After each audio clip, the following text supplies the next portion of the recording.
Now before we get started, I want to warn viewers about the video you are about to watch. If you enjoy the game, then please by all means let yourself out the door.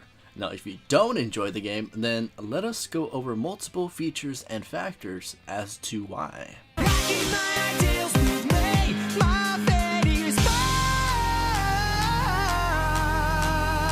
My Hero Academia's One's Justice. What the fuck, bro? So what exactly is so bad about this particular game? Everything. Let's break it down. First on the list, the arena fighting genre. Many fans, after the reveal that this would potentially develop into an arcade fighting arena game, were turned off by that fact alone, let alone the developer being by King, a game developing studio who focuses on arcade-like games. Now that alone is a turnoff because arcade-style games are not long-lasting in that genre.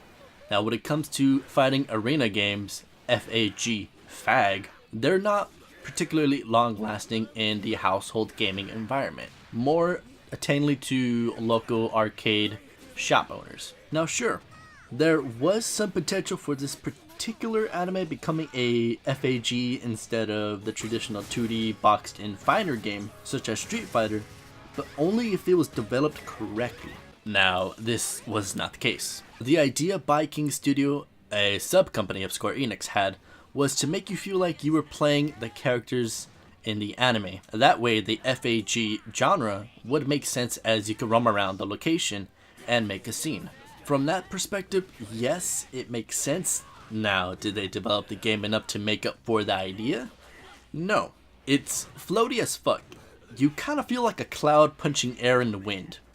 That's how poorly the fighting game mechanics were developed. Not only that, the graphics take us back a decade of video game advancements, and the storyline itself doesn't start from day one. It starts from season 2 of the anime, bringing us to our second argument, adaptation. If you're looking for cheap character physics, then you've bought the right game. We're talking about adaptation.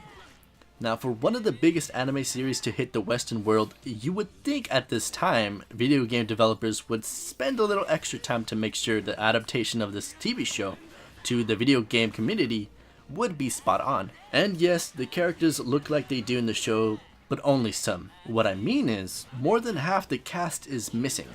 Fan favorites such as Mineta, Nomu, Mount Lady, Kurogiri, Midnight, Aoyama, Sato, and much more are not available as selectable characters. Plus, the storyline mode skips all the way to Izuku training with Gran Torino, as if Season 1 and half of Season 2 never happened. That alone was a big fail in terms of bringing this anime to gaming, stripping us of fan favorite characters, limiting us to 20 character selections, and no English voice options? What the hell? There's no hate because it's in Japanese, but a lot of fans were looking forward to the English audio of these characters. For example, if we look at another game with the same genre, let's say Naruto Ultimate Ninja Storm, we can see a 60 plus character selection, not to mention the DLC/expansions added, and English options, and it's adapted straight from the anime. Then there's no reason why this game doesn't have the same features. Of course, that game was developed by a different studio, and it did have a couple of prequel games on its belt, but that is no excuse why My Hero Academia was 6 GB and worth $60 for a video game console in 2018. That is no excuse. Also, whose marketing idea was it to release this game on the same date at the same time as Red Dead Redemption 2, a 100 GB console game that was beloved by fans and most wanted for by fans for years? Whose idea was that? But that's besides the point. But it's all good, guys and girls. We don't need a full, long-lasting game, but we can customize our characters with funny-looking gear. There's no denying it, people. The game's absolute garbage, and we were expecting more.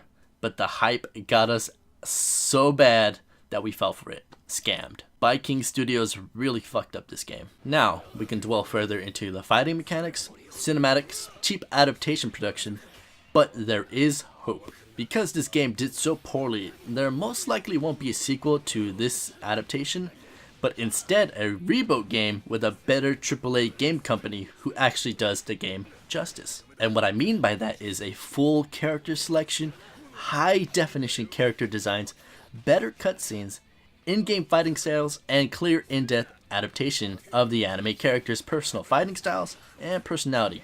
There could be a franchise for this anime in the gaming world.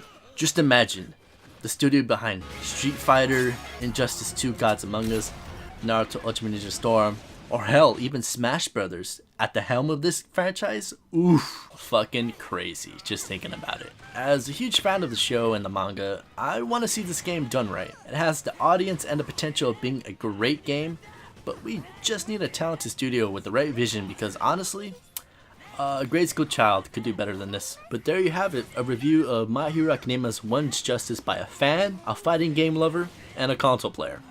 Yeah, there you go. Guns are ringing out now. My